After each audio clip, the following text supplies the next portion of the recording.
the news on PBCJ, I am Simone Absalom.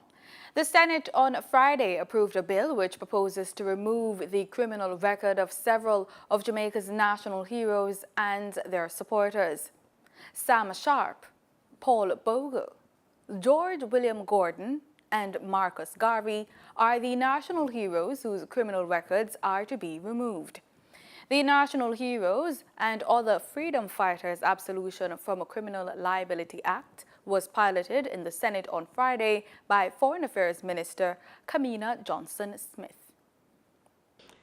So it's not a matter of cleansing a criminal record in the context of a Criminal Records Amendment Act that we might pass in this chamber. This is a broader historic approach, a holistic approach to ensure that our valued heroes are recognized as the persons who stood up for right, who fought against slavery and economic, political, racial, and social inequality, and as a result, who contributed to the self-determination of Jamaica and our people. And I'm here reading from the legislation before it. This is what we are doing today. Senator Don WEBby was among the senators who supported the bill. He gave credit to Senate President Tom Tavares Vinson for pushing the national heroes to be absolved of criminal liability. To uphold these convictions is to sanction the false charges which were laid upon a foundation of brutality and moral degradation. Mr. President, every man may claim his human rights and must stand up against those crimes carried out under the appearance of authority. It falls to us now to recognize the bravery and uprightness of our heroes. Mr. President, a failure to absolve our heroes not only betrays their legacy, but it makes us in this House and Jamaicans hypocrites. How can we be asking the United States to pardon Marcus Garvey when we have not done so with our own country? This bill is the opportunity to fix the wrongs that were done and to give honor to the sacrifices to our heroes. I think it's worth repeating what the leader of the House, our business, said. The Right Excellent Marcus Garvey said, "A people without the knowledge of their past history, origin, and culture is like a tree without roots." They have been absolved in the hearts of the people. Our artists sing songs, write poems about them. They live within the people's heart. So let us be clear where we start. The people have absolved them. Now we're asking Her Majesty, what the line say? Let me see if I get it right. Now therefore be it enacted by the Queen's most excellent Majesty that we absolve them. I'm sorry. The people is my compass. Discontent is being reported from within the Jamaica Fire Brigade. Unions representing Jamaica Fire Brigade personnel have written to local government minister Desmond McKenzie requesting an urgent meeting to address issues regarding the management of the brigade. The meeting is being sought in light of concerns among staff of the JFB regarding the high-handed approach of current management. In the letter to McKenzie, the unions say their members are concerned that the policies and programs agreed on are being varied and ignored.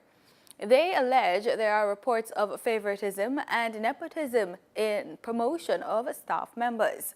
PBCJ will be following the story as it unfolds. The Jamaica Confederation of Trade Unions, JCTU, is calling on the government to extend its early retirement program to younger public sector workers. The Special Early Retirement Program, SERP, is for employees between the ages of 50 and 59. The program offers special incentives such as 2 weeks' salary for each year of service up to a maximum of 1 year's salary. It also offers payment in lieu of accumulated vacation leave. President of the JCTU, Helene Davis White, says the union is not opposed to the program. In the meantime, Deputy Financial Secretary in charge of technical coordination in the Ministry of Finance and Public Service, Dustin Brown, says it would cost the government too much if it lowers the age cohort eligible for SERP. The Student Loans Bureau, SLB, will publish the names and faces of approximately 100 borrowers labeled chronically delinquent. Those persons have until February 26 to avoid the list, due to be published on March 4. The Loan Bureau currently distributes about $3.5 billion in annual financing and relies on the repayment of past debt to help feed the pool of revolving funds for the next round of borrowers. The operations at the SLB have been dogged by perennial delinquency, peaking at 52% in November 2012. It's nomination day. Nomination day activities get underway for two by-elections today. The Jamaica Labour Party, JLP, Dr. Nigel Clark and Hedley Wilson, and the People's National Party's Keisha Gale and Jacqueline Lewis are expected to be nominated for the March 5 by-election in the St. Andrew Northwestern constituency and the Norman Gardens division of the Kingston and St. Andrew Municipal Corporation, respectively. Both seats were left vacant by the departures of former Member of Parliament Derek Smith and former Councillor Dr. Angela Brown Burke. Smith last month retired from representational politics, while Brown Burke now represents the St. Andrew Southwestern constituency of the House of Representatives. In regional news, thousands of Venezuelans have rushed to border crossings with Colombia after Colombian President Juan Manuel Santos announced a tightening of controls. According to the BBC, only those who have registered for a special border card or can produce a passport will be able to cross. They fear it will become more difficult for them to enter Colombia once the measures are fully implemented. Thousands of Venezuelans cross into Colombia daily to look for temporary work or buy essential goods. Most of them return home, but the Colombian government expects many more to stay permanently as Venezuela's economic crisis worsens.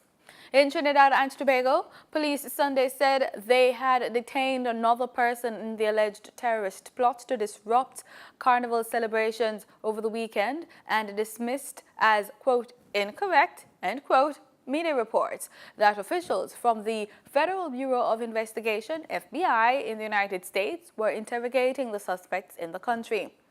Addressing a news conference, Acting Police Commissioner Stephen Williams said, quote, that would not be correct. The FBI is not interrogating anyone in Trinidad and Tobago, end quote.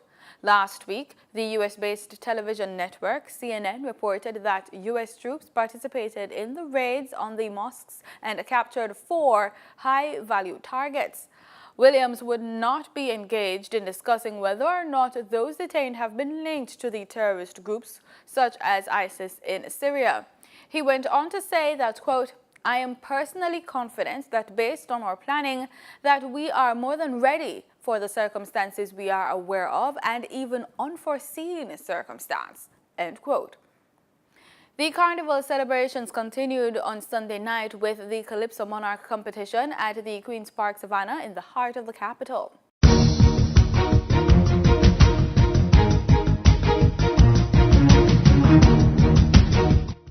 In sports, Olympic 100 meters medalist Sharon Simpson returned to sprinting following a maternity break, but had to share the limelight with double Olympic gold medalist Elaine Thompson at the Milo Western Relays in Montego Bay on Saturday. Simpson took a 2-year break from the sport to give birth and is now working her way back to the heights she once enjoyed. Now training under the guidance of head coach Maurice Wilson at Sprint Tech, Simpson contested both the 4x100 and 4x200 on Saturday. She led her team to victory in the 4x200. Meanwhile, double Olympic champion Elaine Thompson anchored her MVP team to victory in the 4x100 meters in 43.43 seconds over GC Foster College 44.25 and UTEC 44.45. And that's the news.